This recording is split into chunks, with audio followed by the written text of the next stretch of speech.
नमस्कार, प्रणाम। देखिए, पिछले 2000 सालों से दुनिया में जो कन्वर्सन का काम चला, लोगों को क्रिश्चियन बनाने का काम चला, मुसलमान बनाने का काम चला, उसमें कहीं भी एथिक्स, मोरालिटी का ध्यान रखा गया? नहीं रखा गया। सभ्य समाज का कोई रोल प्ले किया गया? नहीं किया गया। लोगों को क्रिश्चियन बनाना है, लोगों को मुसलमान बनाना है, कैसे? मार के, काट के, गर्दन अलग करके, डरा के, धमका करके, बलात्कार के माध्यम से लोगों को क्रिश्चियन मुसलमान बनाया गया। अंग्रेज़ों के समय में तो यदि किसी के परिवार में किसी को क्रिश्चियन बना दे जैसे भी, और उसके पूर्वज या उसके जो पीढ़ी घर में समझदार लोग उसको उस प्रॉपर्टी से बेदखल कर दे, तो अंग्रेज़ों ने ये कानून बना दिया कि अगर कोई व्यक्ति धर्म परिवर्तन करना चाहे तो ये उसकी व्यक्तिगत राइट में आ जाता है, इंडिविजुअल राइट में आ जाता है, और वो किसी भी धर्म पंथ को स्वीकार कर सकता है, उससे कोई प्रॉपर्टी से बेदखल नहीं कर सकता है। तो ये सब सारा कानून पिछले 1000-1200 सालों में राजा महाराजाओं ने बनाया है, मुग़ल शासकों ने बनाया, इस्लामी शासकों ने, आक्रांताओं ने बनाया। ऐसा नहीं है कि शाश्वत काल से नियम बना आ रहा है कि कोई भी व्यक्ति को मार काट के भी अगर धर्म परिवर्तन कर दिया गया, मजहबी रूपांतरण करा दिया गया, गाय का मांस भूल से खिला करके उसका मतांतरण कर दिया गया, यदि कोई मुस्लिम आक्रांता उस किसी महिला को उठा के लेके चला गया, उसके साथ बलात्कार कर लिया, तो अब एक बार वो अगर मुसलमान के स्पर्श में आ गई तो कभी वापस हिंदू उसको स्वीकार नहीं करेगा। ये सब सारा उस समय के काल परिस्थिति के कारण था, और सभी मुसलमान आक्रांताओं ने, क्रिश्चियन आक्रांताओं ने अपनी सुविधा के लिए सारे कानून नियम बना दिए। अब जब हम एक सॉवरेन डेमोक्रेटिक रिपब्लिक में रहते हैं, भारत में रहते हैं, तो हमको भी सत्ता के माध्यम से, सरकार के माध्यम से लोगों को जो कन्वर्ट होकर के इलीगल तरीके से क्रिश्चियंस और मुसलमान बनाए गए थे, उनको नहीं पता अभी कि वो इलीगल तरीके से क्रिश्चियन और मुसलमान बनाए गए थे। क्यों नहीं पता है? क्योंकि उनको तो डेली मदरसा में, मस्जिद में यही फीडबैक दिया जाता है कि वो युगांतर से मुसलमान थे, क्रिश्चियन थे, वो तो कभी सनातन थे ही नहीं। लेकिन इतिहास तो बताता है कि कौन क्या थे। हज़रत मोहम्मद के भी पूर्वज हिंदू ही थे। तो स्वेच्छा से किसी ने अपना परिवर्तन किया और स्वेच्छा से समाज पे लागू किया तो ठीक है, लेकिन बिना मार काट के धर्मांतरण का काम हुआ नहीं है। लोगों की मजबूरी के फ़ायदे उठाए बिना क्रिश्चियन मिशनरी के द्वारा कन्वर्ट करने का काम संभव ही नहीं हो पाता। तो अभी की सरकारों के ऊपर ये दायित्व बनता है, वर्तमान भारत सरकार है, राज्य सरकार है, कि वो भी साम दाम दंड भेद का समय के अनुकूल प्रयोग करे, क्योंकि भारतीय समाज की एक विशेषता है कि यह अपने हाथ में कानून नहीं उठाती है। बहुत विषम परिस्थितियों में ही समाज कानून हाथ में उठाता है, नहीं तो इसका हमेशा से विश्वास रहता है कि जो सरकार है, जो राजा है, वो जनता की आवाज़ को उठाए। तो मेरा ये निवेदन रहेगा कि ऐसा क्यों नहीं हो कि सरकार कानून बनाए कि जो पिछले 1000-2000 सालों में लोगों को जब गलत मुसलमान बनाया गया है, उन सबको हम वापस सनातन धारा में आने का मौका दे रहे हैं। उनकी सुरक्षा इसलिए क्योंकि आतंकी लोग, यदि मुसलमान धर्म में से कोई वापस हिंदू बनता है, सनातनी समाज का हिस्सा बनता है, सिख बन जाए, जैन बन जाए, बौद्ध बन जाए, तो उसकी वो लोग गर्दन काटने की, मारने की, बम ब्लास्ट, घर उड़ाने की धमकी देते हैं। तो ये धमकी के अगेंस्ट एक सुरक्षा सरकार की तरफ से दे, सबको ये समझाए सरकार आगे बढ़ करके कि वापस हिंदू सनातन धर्म में आप आइए, आपको पूरे ज़ोर शोर से स्वागत किया जाएगा, आपको आर्थिक असिस्टेंस भी, इकोनॉमिक असिस्टेंस भी दिया जाएगा। ऐसी पहल सरकार को करनी पड़ेगी। अगर अब सरकार ये पहल नहीं करेगी तो क्या होगा? ये जो समाज है, ये जो देश है, भविष्य में रहने लायक नहीं होगा, नर्क हो जाएगा। क्यों? क्योंकि हमारे आपके में से जो मुस्लिम्स बन गए हैं, उनको सिर्फ यही सिखाया जाता है दिन रात मस्जिद मदरसा में, कुरान के माध्यम से, कि दुनिया में जब तक हर किसी को मुसलमान नहीं बनाना है, तब तक चैन से नहीं रहना है। और जब सब मुसलमान बन जाएंगे तो फिर आपस में शिया, सुन्नी, वहाबी बरेलवी, पसमानदा, इन सब में आपस में मारकाट होगा। तो दुनिया में बिना मतलब के फेथ को लेकर के मारकाट चलती रहेगी। आप देख लो कि जितने भी अरब देश भारत के बॉर्डर तक जो इस्लामिक हो गए, पहले कोई पारसी थे, कोई यहूदियों का देश था, सनातनियों का देश था। सनातन में कई धारा है, बौद्ध है, जैन है, सिख है, कबीरपंथी है, रामानंद पंथी हैं, बहुत सारे हैं।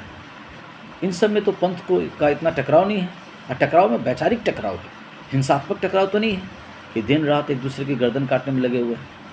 लेकिन जो इस्लामिक मिशनरी है ये सिर्फ मारने काटने में लगी है, दुनिया को जहन्नम बनाने में लगी है।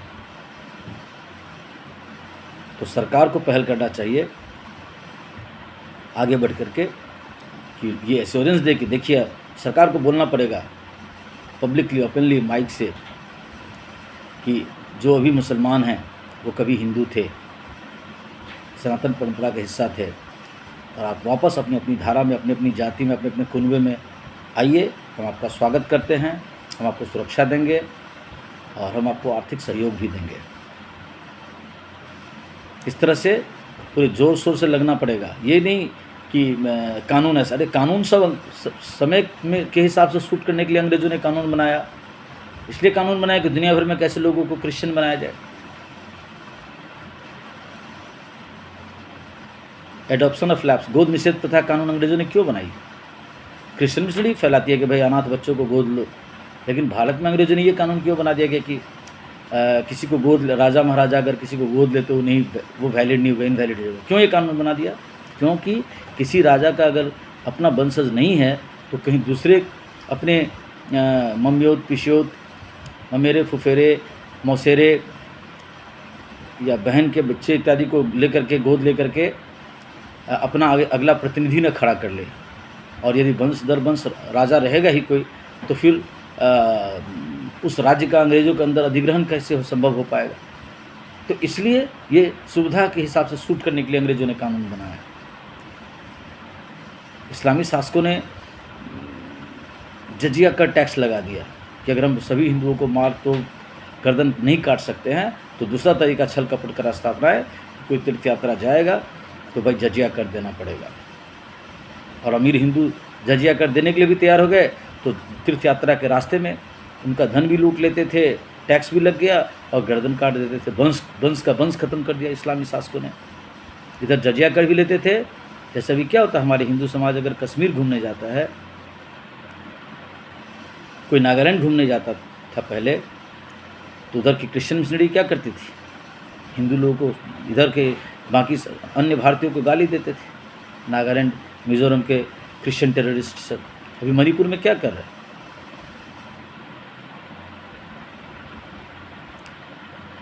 क्रिश्चियन मिशनरी से संबंधित जो भारतीय जनजाति है, वो ऐसी भारतीय जनजाति का विरोध कर रही है जो अभी भी हिंदू है, सनातनी ज़्यादा है। यानी देखिए, भारतीय का विरोध कर रहे हैं मणिपुर में।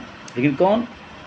जो भारतीय लोकल ट्राइब जो ज़्यादा कन्वर्ट होकर के क्रिश्चियन मिशनरी बन गए हैं, वो उस भारतीय नेटिव ट्राइब का विरोध कर रही है जो अभी भी 99% हिंदू हैं।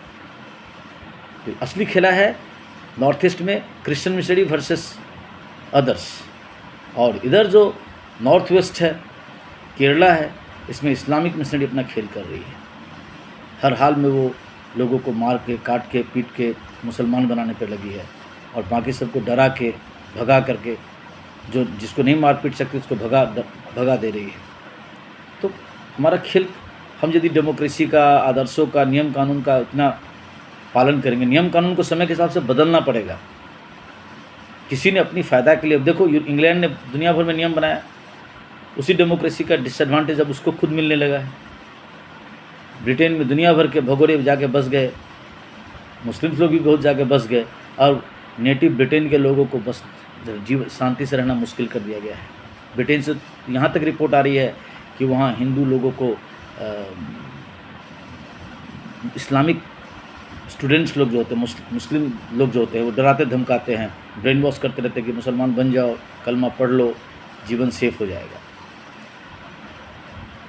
तो ये टॉर्चर कोई कब करता है? जब किसी का संख्या ज़्यादा हो जाए, या जो हर हाल में हथियार का सहारा ले, मार काट का सहारा ले।